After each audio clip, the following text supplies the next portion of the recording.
too much. So good evening. Good evening. Thanks for a warm welcome. As Jim said, I'll give you the disclaimer. So I'm a medical doctor. I'm not speaking for the university. I'm speaking for me. I'm an Army officer. I'm not speaking for the Department of the Army or the Department of Defense. Anybody else that I need to disclaim from? Your wife? Well, she wouldn't care. I'll talk on her behalf. But I have, my wife and I have taken kind of an interesting journey with our understanding of food as medicine. And so in my job as a physician, I fix injured and broken people. So that's what I've done for 22 years. And I think as a physician goes along in their practice, you eventually get to this point where you wonder what could people do to prevent them from ever having to come see me. And so my work academically in starting new academic programs is done with that sort of idea in mind. So shortly, my tenure at Miami will conclude. I'm going to go back to Wright State University at Boonshaw School of Medicine, where I'm going to direct the MD PhD program. So for physicians who are also going to be scientists. And my real honest hope is that some of those physician scientists of the future will obviously learn from me, but they will have the idea to perhaps jump into some research areas that I think would interest all of you in this room. Many of the areas when it comes to some of the animal science areas, the food science areas, there's been less than a decent amount of research and peer-reviewed literature that's published, so it's kind of been challenging. But I think we've sort of moved into a new era, and people, the consumer, demands a lot. So I think you'll see some of those people in the future decide to do a little bit more research in that area. I've been a gentleman farmer now for approximately 15 years. I knew nothing about it. I've done everything. I've made every mistake in the book. But I've probably raised well over 1,500 to, say, 2,000 meat chickens, probably about 150 turkeys or so, and maybe an odd 100 or 200 ducks, along with a smattering of game birds, a number of hogs. Got a couple, right now I have 2 steers on pasture, about 6 sheep, and I'm a beekeeper, a master beekeeper. And I'll tell you a little bit at the end, because my beekeeping, as has my rearing of chickens, primarily for eggs and meat, kind of changed and evolved over time. My beekeeping is too. And I'm a totally natural beekeeper, 100%. So I'll tell you a little bit of new stuff there. And I ran into a new professor from one of the universities in the Midwest who's sort of gone in that direction too. I just got back from the Middle East, where I was deployed with the Army for 6 months, and they eat eggs there. I can tell you the Syrians eat eggs, the Iraqis eat eggs, the Kuwaitis eat eggs, the Qataris, they eat eggs, the Turks eat eggs.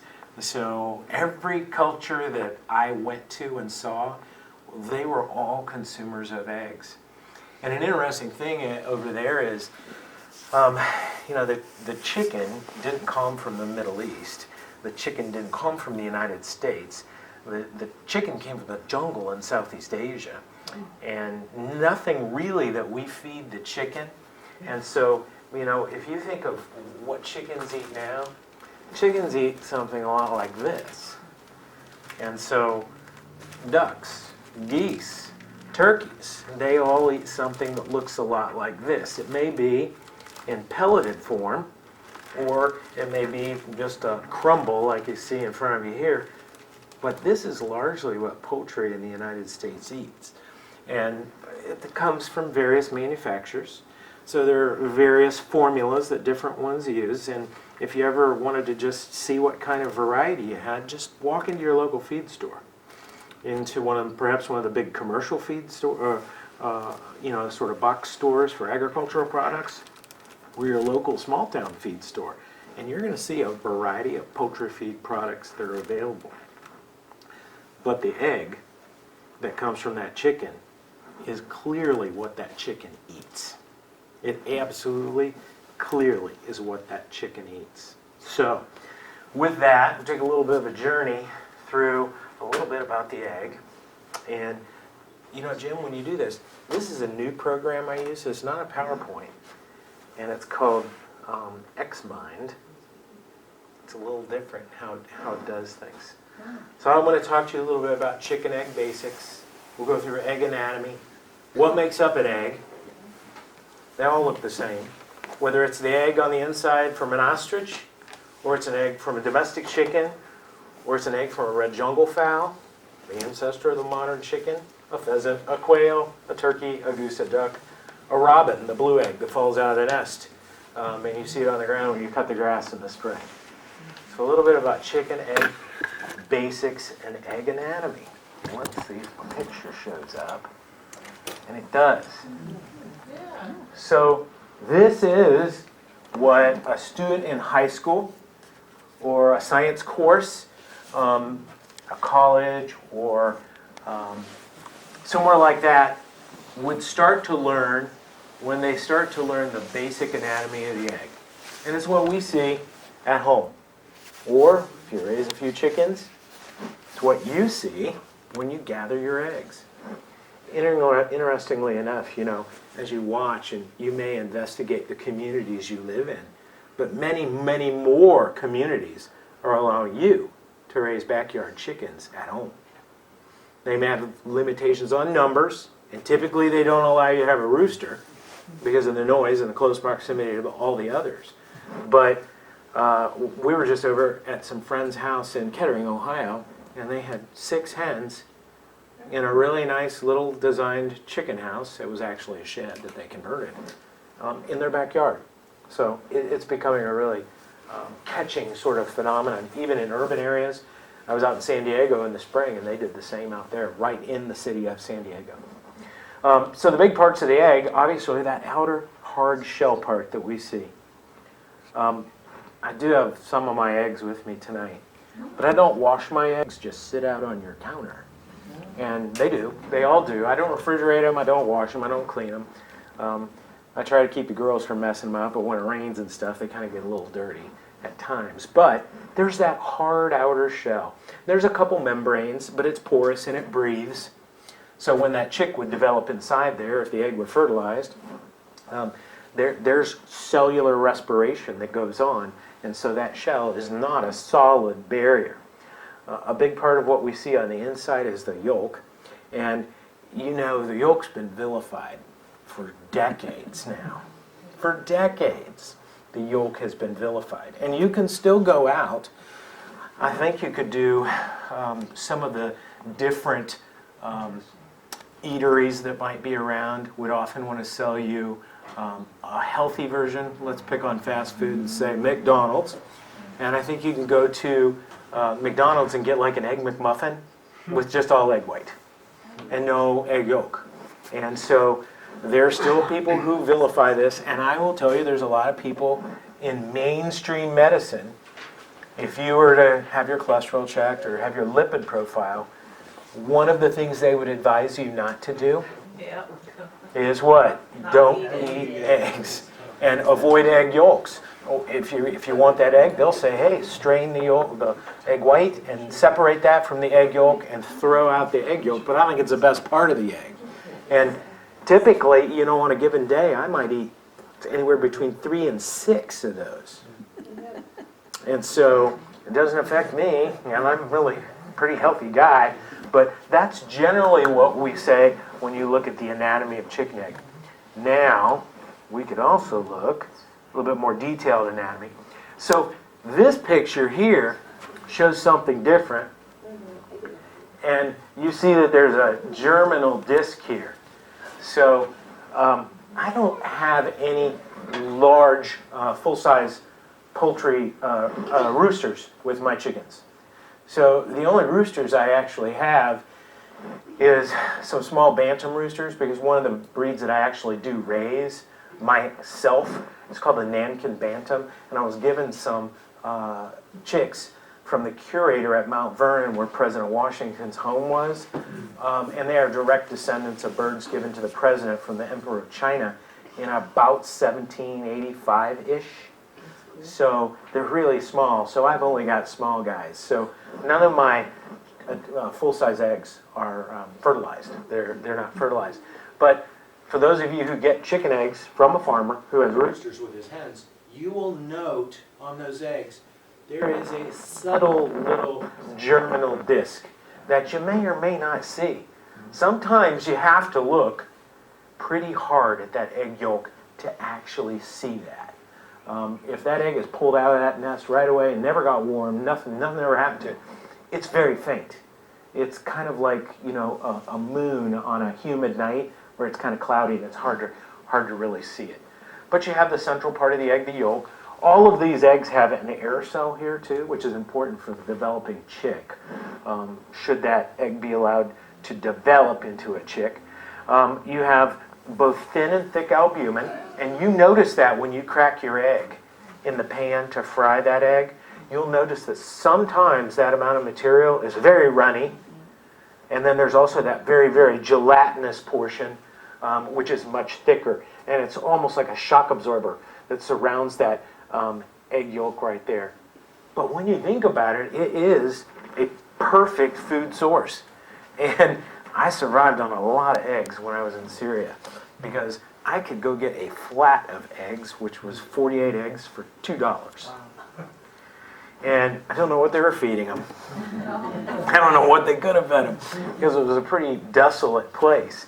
But the egg yolks there were super orange. And so I'm like, they got to be outside. And they probably got to have access to a pretty decent nutritional source. Because, you know, if you go into the local market here and you purchase off-the-shelf cheap eggs like that, where you can get a flat of 36 or 48 eggs for a low cost, and you crack them open at home, they will just immediately all run apart, and they will probably be a pretty pale yellow yolk to that egg. And those eggs typically are from battery hens in a confinement operation that live a hideously horrible life as they grow up. So those are basics of an egg anatomy. And let's talk a little bit about some of the basics of what does an egg include. So if you're the type of person who likes to know what are the types of nutrients, what are the calories involved, and things of that nature, here are some approximate numbers for you. And note, it varies widely based on size of that egg. Sometimes my girls give double yolked eggs. Sometimes they lay really big eggs. A couple of them lay really small eggs. And those tiny bantam hens that I have, they lay eggs that are about 2/3 the size of a golf ball. So they're really tiny. And you have to crack about 6 or 7 of them to really have for breakfast. But we still use them all. They're all the same. They all taste great, and they all eat the same. So you're talking about 75 calories. If you use any kind of nutrition-related app, say on your cell phone, your iPad, or your computer, that varies widely, the number that they put in. But it's approximately 75. So as you're thinking, if you like to count your calories on a daily basis, you're right at about 75. 7 grams of protein, if you're following your protein, when you look at what am I getting during the day, about 5 grams of fat, 1.6 grams of saturated fat, and then a whole bunch of vitamins, minerals, iron, and I mean, you could have a list. It's a list that drops down to about 30 or 40 different things that are actually in an egg. So you can see that little package, that little egg, is really something that is quite unique. And when you look at an egg, these eggs are all different colors. They're different sizes. That's one of those little bantam chickens. Inside, it's exactly the same as this nice kind of chestnutty brown egg here. You know, these eggs, by the way, would all be rejected. This one would be rejected because the surface of the egg is irregular and dimpled, so they'd throw it out. They wouldn't put it in your box because the consumer, they either want a uniformly brown egg or a uniformly white egg. They all look the same length, same weight, same size, no irregularities in the surface of the egg. Kind of a greenish egg, kind of a unique color to that egg, and even a different green. Sometimes, as you are out there as a consumer, people will try to sell you these eggs based on the color. Have you ever seen the super deep, dark, rich brown ones that looks like some of the best dark furniture you have at home?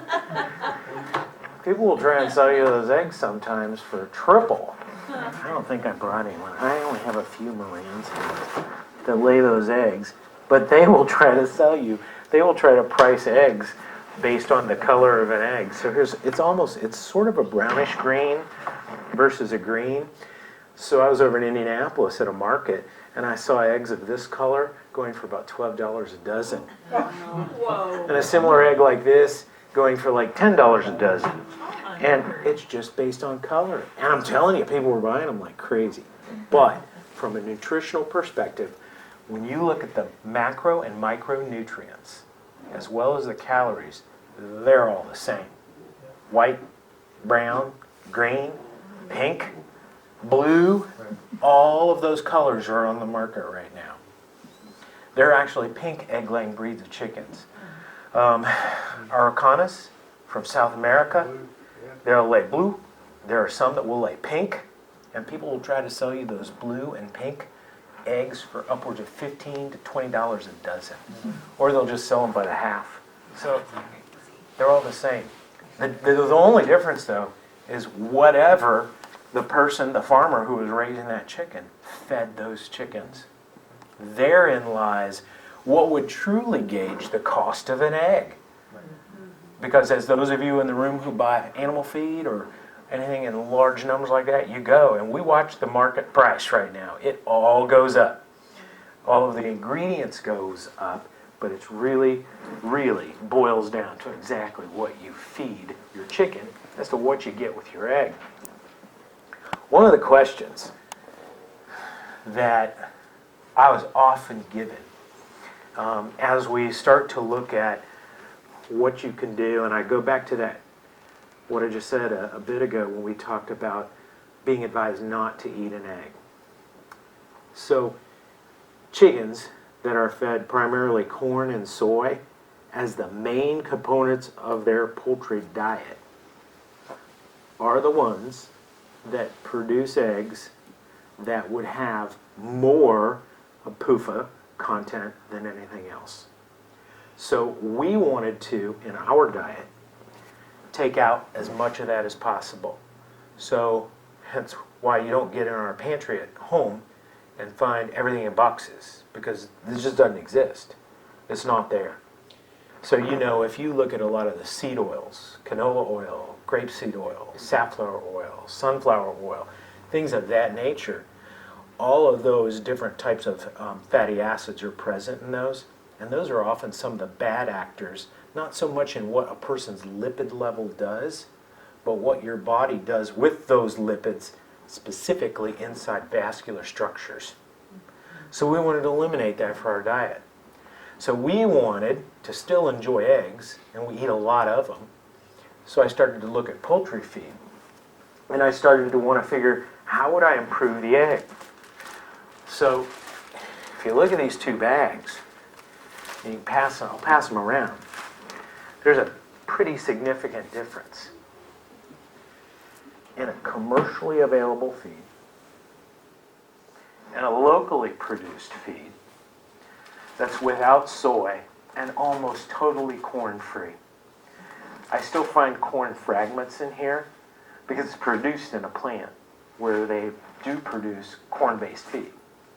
But I'm going to let you pass those around, and you can just see the difference that's there. They smell totally different too. You can undo the Ziploc bag and smell them and see what they're like. They're both fresh feeds, so they both smell good. But the food you're holding in your left hand, sir, is essentially a non-GMO, organic, no soy, no corn food preparation, which is what I use. What is in it? What is in it? What's the protein level? So, peas, primarily. Like 16, 17%? Yeah, 17 to 17.5% protein. So those of you who raise poultry in here, if you try to raise meat birds on no corn, no soy, they grow really slowly. They grow really slowly, and I actually do some experiments this spring because the Army's not sending me anywhere, and I want to raise some broilers and do some comparisons and growth rates on some. But that's primarily barley, crab meal, fish meal. I put some of it in another slide so you can see some of the components that are there. Wheat, millet, wheat middlings, which wheat middlings are, when we go in and we crack open the wheat hull, we take that nice inside part to go make flour with. Everything else is wheat middlings, and they're useful in animal feeds. And they're a component of a lot of types of poultry feed. By the way, there's other eggs out there. Ducks. I don't have any ducks right now. I had too many hawks that love ducks. So those of you who are talking about hawk problems. But ducks are about 50% larger. Duck eggs, variety, about 50% larger. Different colors. And when you start to compare a duck egg and a chicken egg, you can look at differences in some of the protein, fats. These are prepared eggs. Calories, fiber, cholesterol, copper, folate, and iron. Some people will often, if they have some geese around, they'll pull their geese egg and eat those as well. Eggs there, they're a lot larger. This is a little slide I pulled. Shows you a comparison in poultry eggs from turkey, domestic turkey, and a domestic goose. Where they look at B12, potassium, phosphorus, cholesterol, calcium, and monounsaturated fat. So definitely much, much larger eggs than chicken eggs, but people eat them. All eggs are edible, even quail eggs. And from time to time, you may find quail eggs that are commercially available in certain markets around. I know they sell them all the time at Jungle Gyms. You can go by there, buy Jungle Gyms, and buy a large flat of quail eggs. And just a little bit of comparison, the approximate 75 calories in a chicken egg, and a 50-gram chicken egg, versus a 9-gram quail egg, 14 calories. So it's small, smaller than the bantam chicken egg here. So I think they lay at 6 weeks, too. yeah. So there are some production quail that will lay early, and I'm not sure with quail what the feed to weight conversion is, or if you're trying to raise meat quail, but they do produce eggs at a pretty fast rate. And for a long time. Like I said, we got quail chicks in 2019, and we were still eating the eggs they're laying like last week. Really? So they've been laying eggs for us for 3 years. Did you get bobwhite quail, or were they a I different? think they're Coternics. Coternics, yeah. Do they taste like regular eggs? They just So when you taste do like these the same as like charts, the chicken eggs. there's a As big far difference as between what a they properly taste like raised depends on what you egg feed. and a commercial raised egg. So when you get your information, it's usually from a commercial raised egg, right? You do, yes. Because that's typically the research that's allowed to be published, and what you see out there. Now, on the screen is where commercial eggs come from. And if you just look at those chickens on the screen, their combs are pale, their beaks are cut, because they'll cannibalize each other and peck the eggs. They're in a confinement operation. Their feathers are thin. They lack any luster. If you were to look at, closely look at their feet, they're not really yellow. They're almost just a dirty, dingy yellow. It's cage free. Yeah, and you could actually call that cage free. There are a lot of Americans that eat the eggs from those chickens there, and they say cage free on the box, and they really feel good about it. They really feel good about it. And so, what a horrible, horrible life that is for those chickens, under lights 24 hours a day. And that's a large, large operation. But what do most commercial egg production, and what do most backyard chicken raisers use? They go right down to their local feed store. maybe like a Tractor Supply or a Rural King, and they buy some form of prepared chicken feed. Bag of 40-pound Purina or 50-pound Purina Leina. It's very catchy advertising. Oftentimes the bag will talk about added components to boost the omega-3, or the fact that it's maybe non-GMO, or maybe there's some other additive that'll bring about more healthful properties. And to look at the bag, it's got catchy colors. It's red, white, and blue. It's got a really healthy appearing hen there, and a nice sort of jumbo brown egg is with, sort of the product that most people hope to get. And sorry, it came out way too small to see, but on the back of that bag, the consumer then, with their 6 happy hens and their little hen house on the back porch at home and a little walk in the grass, sees sort of what's in the food, and they decide, this is really healthy for us to do for our small chicken flock. You can just magnify that by 1,000 and put it in the battery chicken hen house, and that's essentially what you're going to get there as well. So, how do you improve the diet? Well, that's what I wanted to do. And I knew I could let my chickens out on grass, and the area that I use of about an acre that's all grass isn't fertilized. It's not had anything applied to it. It's cleaned up periodically, and maybe additional seed is placed in it. And I was doing good there, and I knew if I got my chickens outside and they got sunlight, we're moving in the right direction. But when I started, the powdered bag is what I fed my chickens. And I thought, I'm going to a local feed mill, and I'm buying a locally produced feed, but it was all corn and all soy. And so, and it was full of GMOs, all GMO corn, all GMO, just totally GMO. But I tell you, there's been a revolution in chicken feed in the last 10 years. Couldn't find this anywhere for a while. Now you can find it. And I think you can even find it in the big box stores too. It's pretty expensive, but people can find it. If you had 2 or 3 chickens, you could do it. It does make raising chickens or eggs for sale expensive, because these are like, I oftentimes tell people, these eggs that I raise are like prescription eggs.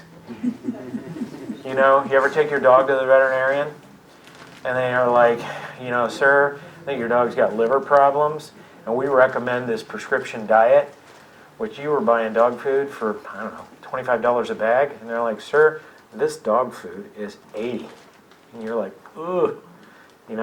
My eggs are like prescription eggs, so I don't really commercially sell them. I just, by word of mouth, if there's really somebody out there, if you really, and I give you my contact information, if you really can't have soy and you really can't have corn, then my eggs are the kind of eggs you would want. But, they do get more expensive because your feed cost is much, much higher. But when you do feed, like the feed you have in the bag with seeds, you're 17% protein, 14.5% fat, and there's really, somebody asked the question, what else is in there? Milo, wheat, sesame meal, barley, peas, crab meal, fish meal, wheat middlings, fermentation products.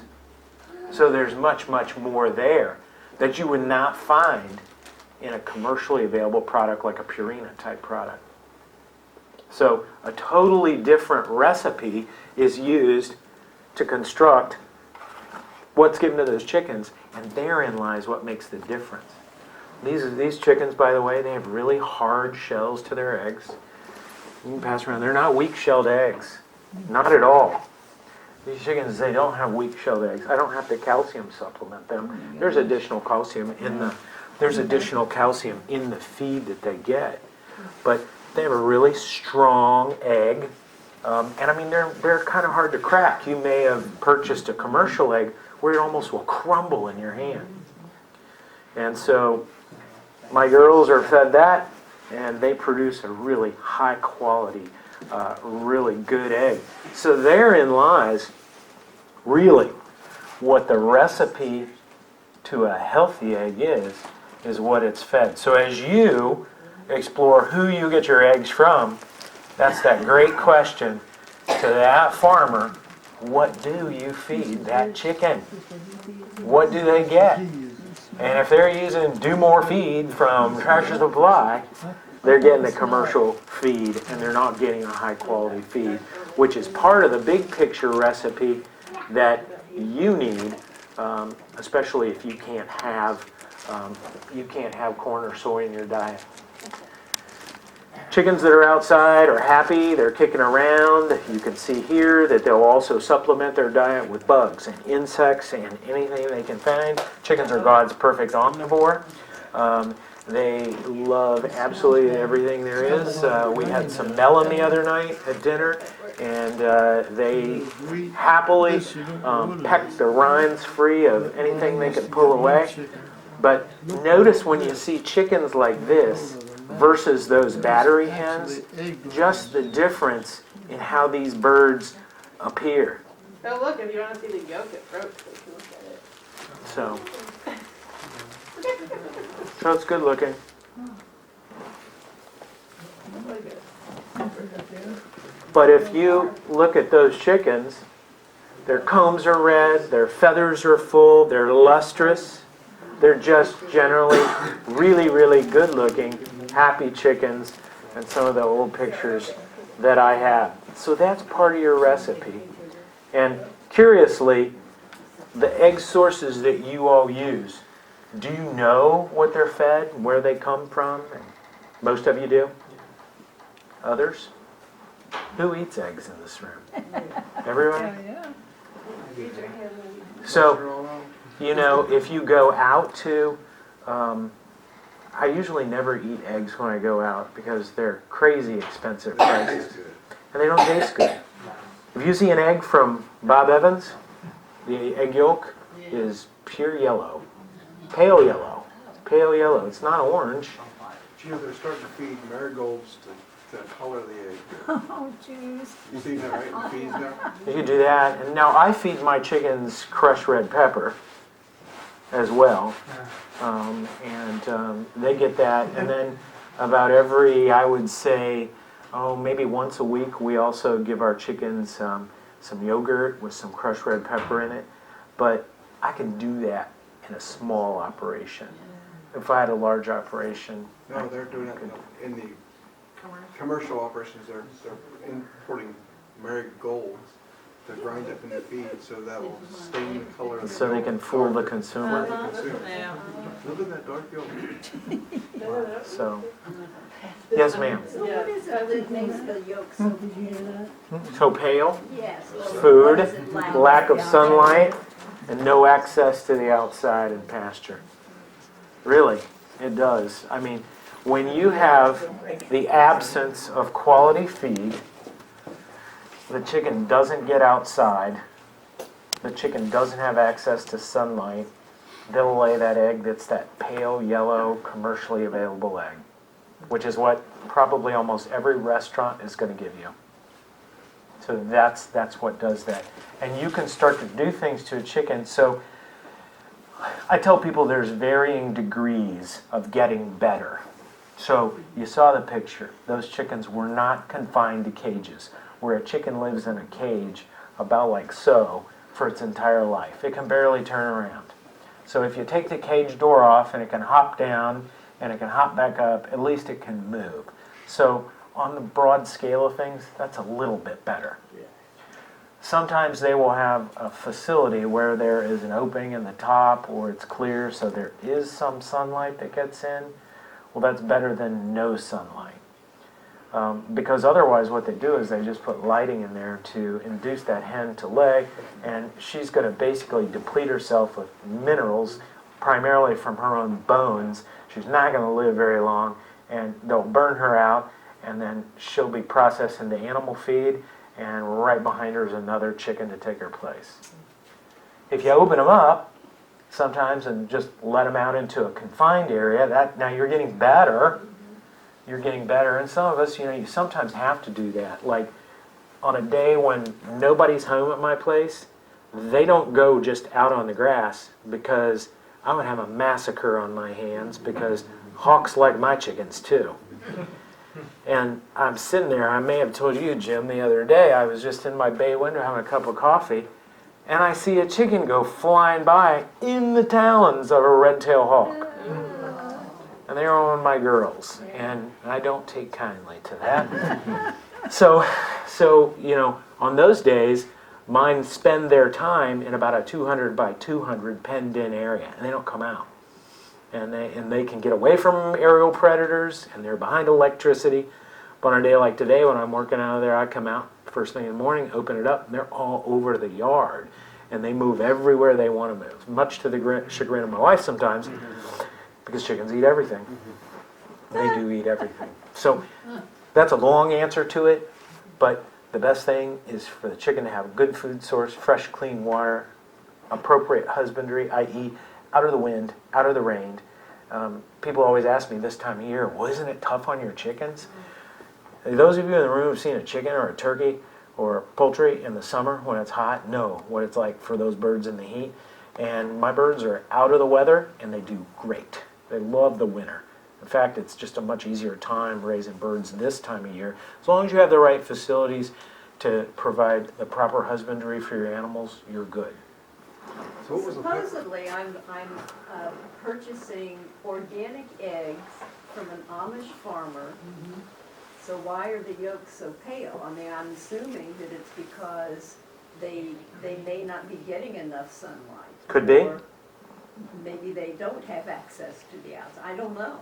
So I guess I better find out. Search.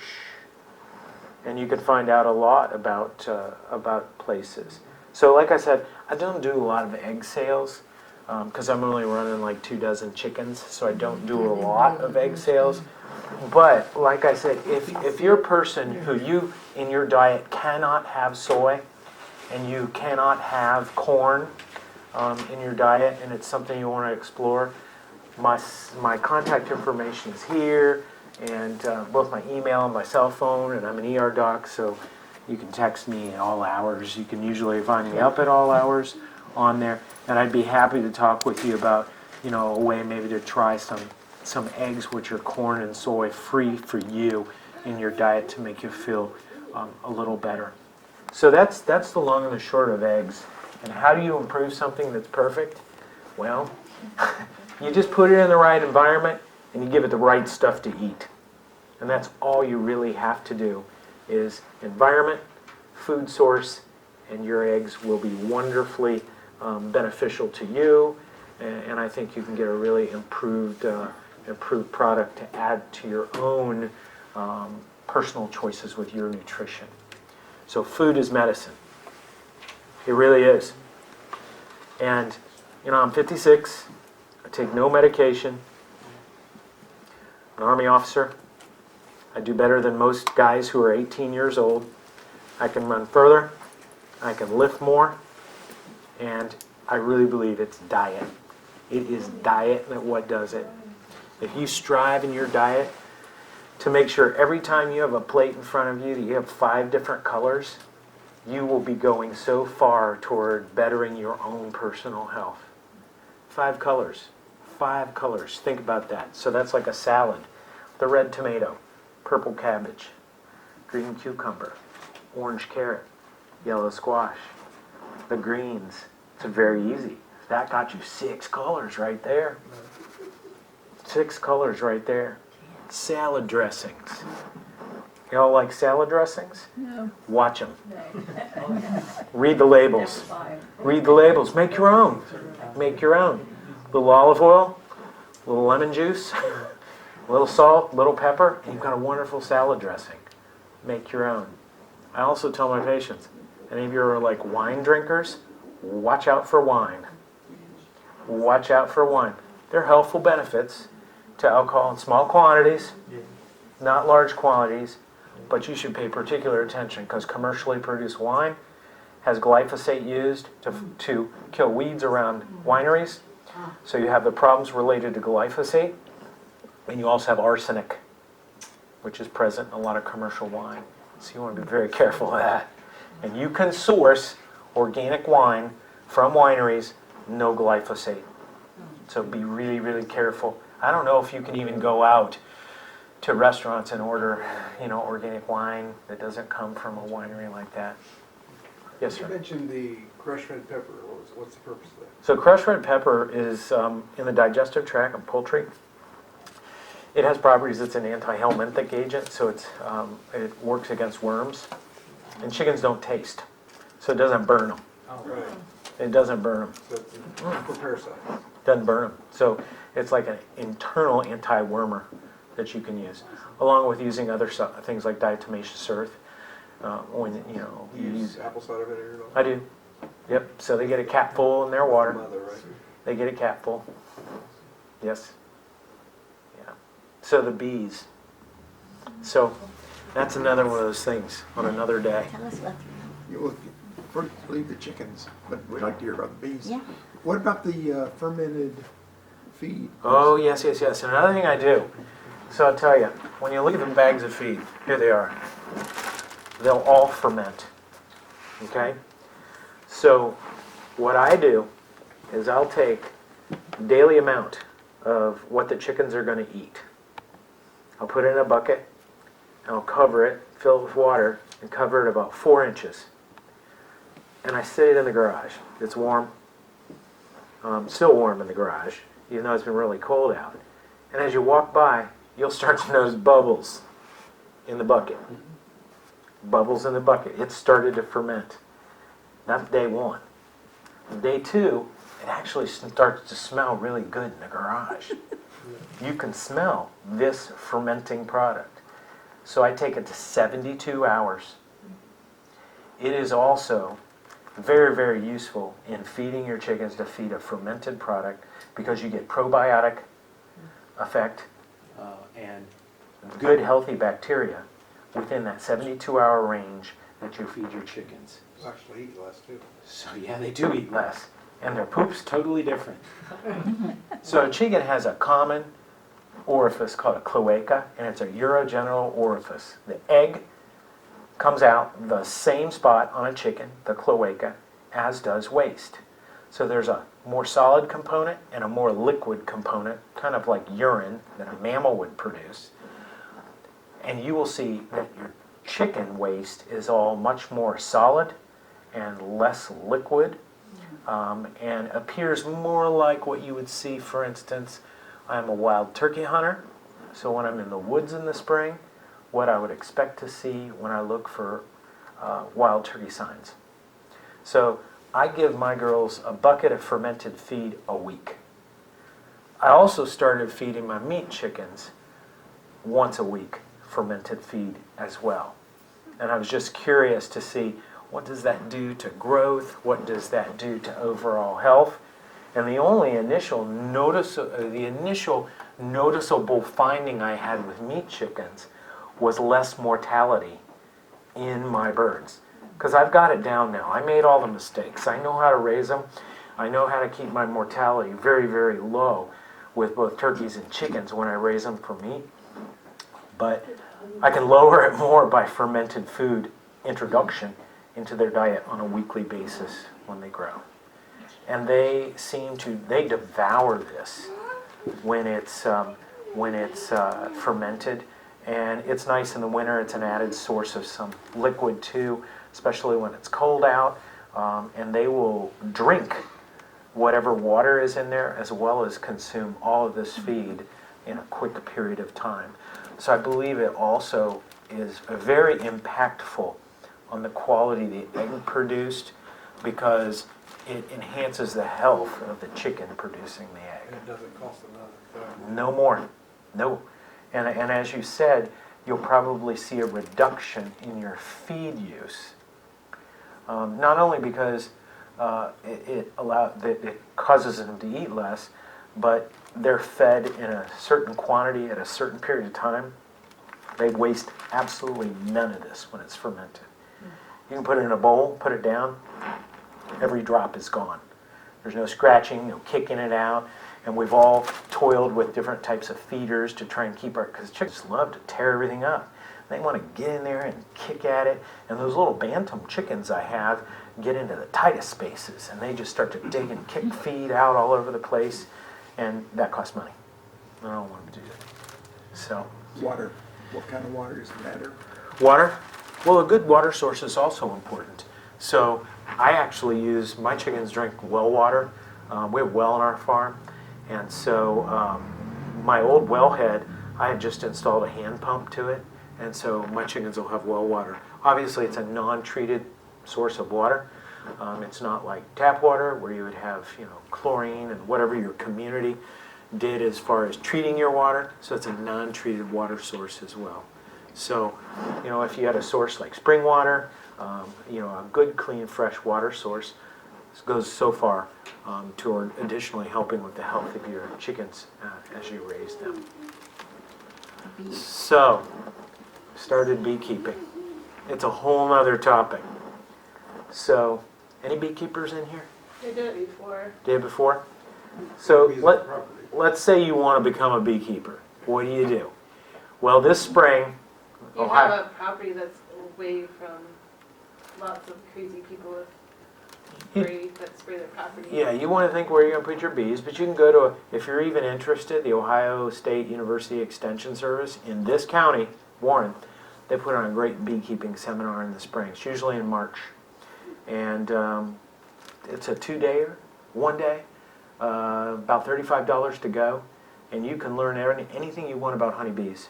You can learn a lot about other pollinators. You can learn a lot about what are the pollen sources that we use around here.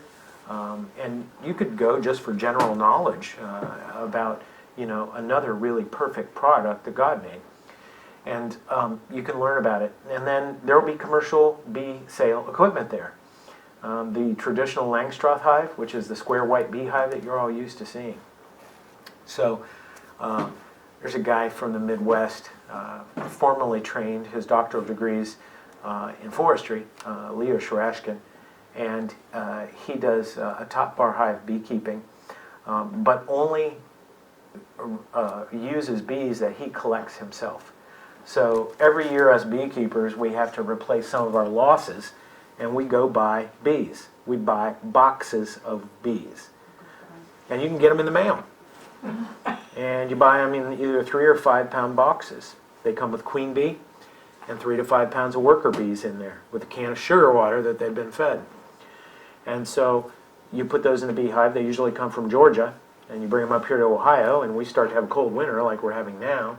And it's probably still going to get a lot colder for a lot longer in December and January. And you have bees from Georgia. And then everybody gets really frustrated because they lose half their bees. And they try and treat against mites, and they try and take care of tracheal mites, and they try and take care of hive beetles, and they worry about bacterial problems like the different types of mycoplasma and nosemia and American foul brood and all the other diseases that can affect their bees. They amass a lot of knowledge, and usually 5 to 10 years later they get frustrated and they quit because they're like, all I've done is spend money. So if you go to my farm this spring, you'll see boxes that I put up in trees, and I'll put lemongrass oil and a little old propolis from one of my hives up in there. I'm going to catch all my hives. I'm going to catch all local swarms because I want bees that are basically hybrids or mutts. So we've learned so much about bees. The queen bee, she doesn't mate with one drone. She mates with thousands. She doesn't go out just once. She goes out all the time, dozens of times. And therein lies, in the honeybee, the genetic variation of that organism. So the way God designed the honeybee is, it's not just going to mate with one male. That bee mates with thousands. So the offspring there are from hundreds of other fathers, giving the honeybee tremendous genetic variability. But what we've done is we've come in and we've done to the honeybee what we did to the commercial chicken. The Cornish rock, the unchicken, or a commercial, anything we have. Because we're trying to figure out how can we get it as big as we can get it in a short period of time and use the least amount of this to get it there, i.e. lower our cost. So we did it to honeybees too, and they become disposable. When they have trucks that move up the country as different crops need to be pollinated, by the time they get to the end of that, they're done with those bees, and they just dump them and they start over in the spring again. So I'm going to do all wild-caught bees. I haven't done any treatments to bees in 5 years. I've done pretty good. But in talking, with Dr. Straskin and his knowledge that he has, I think it's going to be entirely possible to raise all my own bees, not have to spend $225 on a package of bees, which does frustrate my wife, and still have a pretty decent honey harvest that I would get every year. And this year I was gone the whole time. Nobody touched my bees, nothing. And I got back and I harvested honey in the middle of October. I had a pretty good year. And so I'll winter through those hives. I'm going to transition them into a different hive. Instead of going up like this, they're going to go out like that. Do you ever split your hives? I have. Yep, I've split hives. Keep your own bees that way. I've split hives because they all want to swarm. And that's their natural way to reproduce. So when their numbers are to a certain point, they'll raise new queens and they'll take off. And some hives that are really huge and really strong could swarm multiple times. So a bee is also, a honeybee is also makes honey, which is another one of those perfect products, as well as a lot of other products that bees make. Propolis, people will use that. There are still a number of people, I do have people who actually want to come to me and buy bees for apitherapy. So maybe they suffer from chronic pain or nervous disorders, and there are actually chambers made where you can have about 200 to say 500 bees inside, and you'll put your hand in and let them sting you all over. And it sounds, being stung doesn't really do much to me anymore. I've been stung so many times, you just kind of don't worry about it. But they'll be stung a couple hundred times, and then they will not need painkillers, no prescription pain medication. And so there are some physicians who would advocate use of that in chronic pain syndromes instead of writing a prescription, giving it to you and saying go to the pharmacy. So we'll do another talk perhaps in about 12 to 18 months. I'll let you know more about how horizontal beekeeping comes. And by the way, there's no oxalic acid used there as a miticide. There's no application, or there's no supplementary feeding with cane sugar. Your insulation for your hive, another reason to have access to sheep, is wool. So your hive has two chambers, the inner chamber, and then it has a smaller chamber that entirely encases that hive, where it will have sheep wool in there as an insulator. So it's about how you treat them. It's about husbandry, just like it is with the chicken and the egg, or the chicken on the dinner table, or the turkey for Thanksgiving. It's all about husbandry. It's all about your beef. It's how you raise your pork. It all goes into all of it. So it's good talking to you. If you're interested, like I said, if you're one of those people, or if you know anybody that can't have those things in their diet, you feel free to pass on my email, my contact info. Yes, ma'am. Is there a way to answer, because we've been asked before, if we feed our eggs soy-free food, how much of that soy is actually passed on through the egg if you do feed them? There's a couple sources I've seen on the internet, Okay. and I don't think it's anything from any of the mainstream ag schools that do that. But I'll tell you, when it comes to soy, I just say no soy, no soy, no soy. Starting Wednesday, sir. No soy. One of the biggest problems we deal with, soy is a hormone modulator. So down-regulates testosterone in men, and is involved in pathways for estrogen, progesterone, and some of the follicle-stimulating hormones in women. So the least is best, however you get it down. That is bad, sir.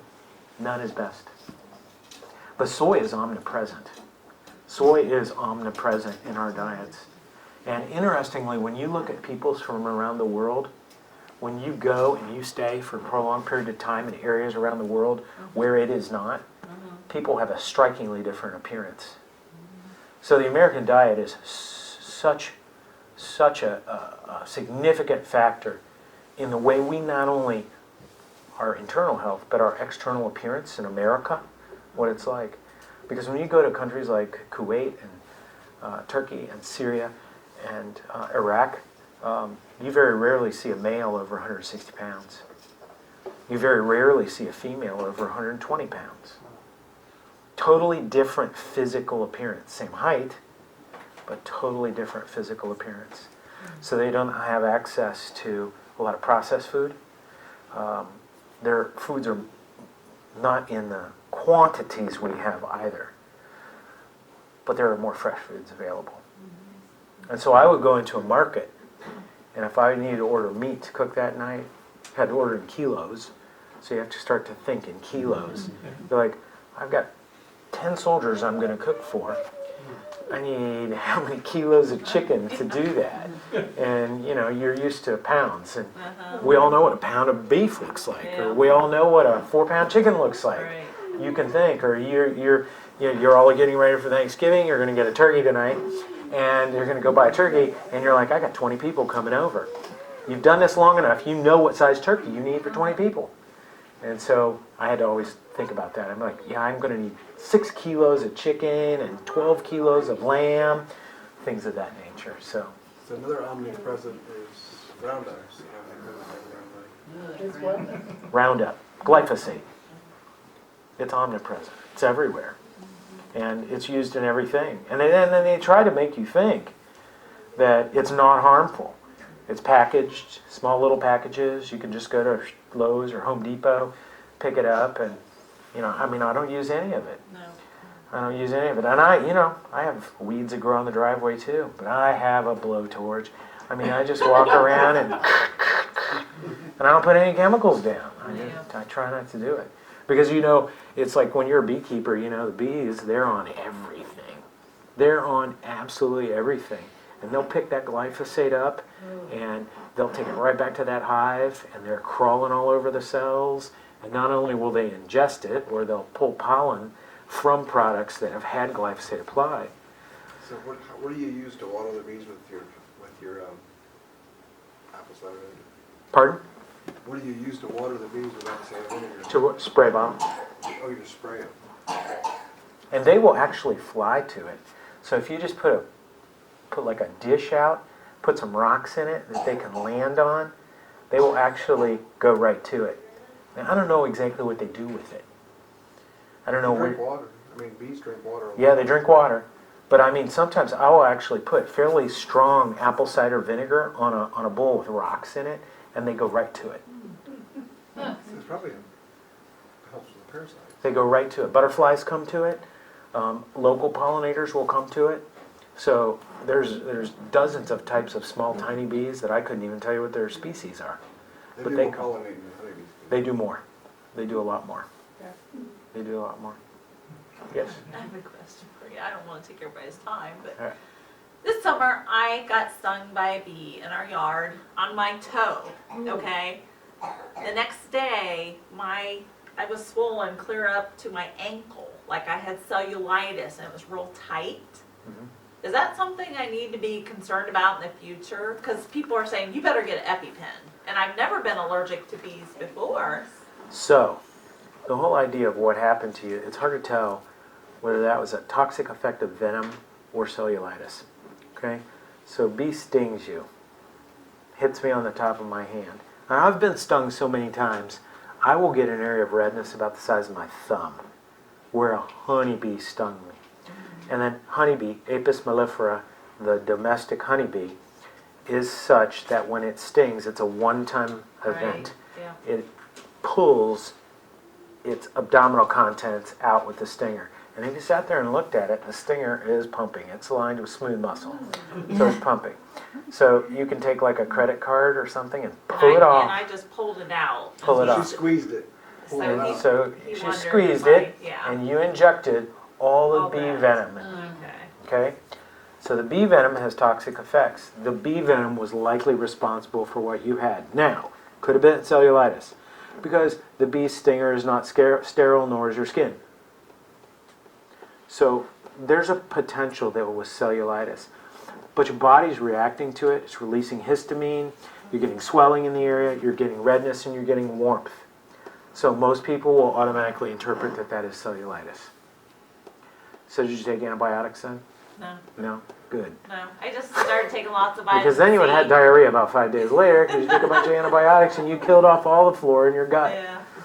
So, yeah, so that was probably the effects I of tried the like bee Epsom venom. salt soaks, and I just started taking a lot of vitamin C. Right. And, So all of the hymenopterans, so the wasps, the yellow jackets, the brown house wasps, hornets, honeybees, all the other stinging pollinators, all are hymenopterans.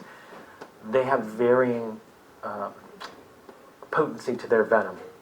So if has anybody been stung by like the brown wasps around your house in the summer? Yeah, knock you down. They are pretty strong.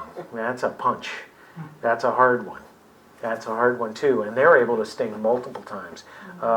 In the fall when you're out cutting the grass and you don't know if there's yellow jackets in the ground, and you drive over them or walk over them with your push mower, and it makes them angry, and out they come in force. You can get hit by a couple of them multiple times. Really burns, very potent venom.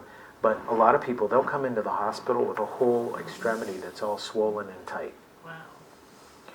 True anaphylaxis, which is what EpiPens are for, is when your blood pressure drops, your vascular system, your arteries and your veins become leaky and porous. Fluid leaves those, your blood pressure drops low, such that it may not be compatible with life. The EpiPen, however, will work for mild or severe allergic reactions. Hives, also known as urticaria, EpiPens will correct it. But it will also go away on its own. Right. It scares you. You Right. look at it. If you have respiratory effects where your throat closes off, you start to wheeze, or you start to secrete a lot of mucus, that's sort of the EpiPen. Okay. But I would not prescribe someone an EpiPen for what you describe Okay. happening to you. I have one because I think it's a safety mechanism. Most beekeepers will have one. And you could be stung once or 100,000 times. When would you have a reaction like that? No one knows. But I have one, and I could just hit myself through my bee suit right like that. So you're talking if you start having trouble breathing. Yes. Otherwise, That's when you Yes, need help. because some people will have a very serious, they'll mount a response to the toxin, the venom like that, which will be what we would call medicine systemic. So things are going on all over your body. They start to secrete a lot of mucus, throat starts to close, and they start to wheeze, and then their blood pressure drops. So Yes. what are you doing with a credit card? You're scraping or what? With that credit card, so if you're stung, you can pull out any straight edge, like your driver's license, and you can see that, and you can scrape that Just stinger scrape it, away. okay. Instead of, if you try and grab it with your hands, you just might as well squeeze it, and whatever the amount or contents of that venom sac is then injected into you. Okay. I've used my fingernail too. Yes, you use your fingernail, Pocket knife. pocket knife, the dull side of a pocket knife, anything like that. Don't cut yourself. 'Cause then you're coming for stitches. So we covered a lot of ground. We covered a little bees, and we covered a little chickens tonight, a little bit of medicine in there too. But really, if you probably all are because you're here, but as you talk to other people, if you can really start to convince them of the value in food and the value of food as medicine, goes a long way.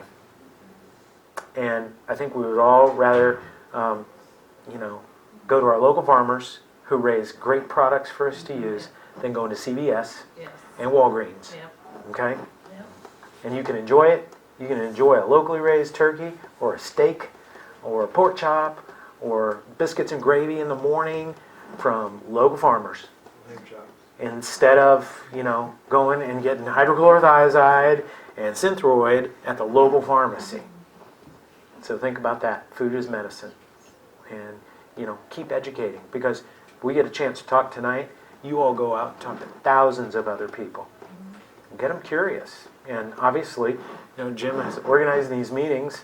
This is a great place for people to come and listen and just start to learn and find out more. Okay. Yes, I had a question. on some a thought that I've had, and I'm just curious if you have any thoughts on this. But when our animals are grazing with 15 species of grasses and forbs and the Canadian thistles and the Yeah. ragweed and bless all the alfalfa orchard grasses, and then you're feeding low soy grains where you've got millet and flaxseed and sunflower seed and all of that. Each one of those plants bringing different nutrients up out of the soil, and people have just rave about the flavor of our meat. And that's what I attribute it to, is the nutrient density, because of all those different plants bringing different nutrients instead of just corn and soy. And I was just curious if you I would have- think so too. I really think so. And I love to watch all the Joel Salatin stuff, and you see the idea of here, the cattle are out, they're doing their thing. Here come the chickens through, they're picking apart all the cattle manure, they're fertilizing the ground, and it's just this. And the cattle eat different things, and the sheep eat, and the goat eats. And if you have, a breed of hogs that'll eat grass, it's just this whole event that's occurring, and it occurs in this much of the soil, which is out there, and I think it all makes a difference. It's not a monoculture; it's this huge polyculture. It's this huge polyculture. I just had a discussion with somebody the other day. We were talking about how they hadn't been to Ohio since the late 1970s, and they moved way out of state for jobs in the military and things like that. And they're like, "Is Ohio just like every other state that there's like no wild pheasants and quail?" And I'm like, "You bet it is, because you look at most fields and they're a monoculture." And then about this time, yeah, no, it's just gone. We changed all that. And it's just all gone. So the polyculture, I think it's fantastic, and I bet you're absolutely right. You're absolutely right. And if you guys, for those of you who raise hogs, and I try to grass feed mine all the time, and then I have probably 4 sort of forest paddocks that I'll finish them on in the fall. Beech, acorns, hickory. You can't buy pork like that.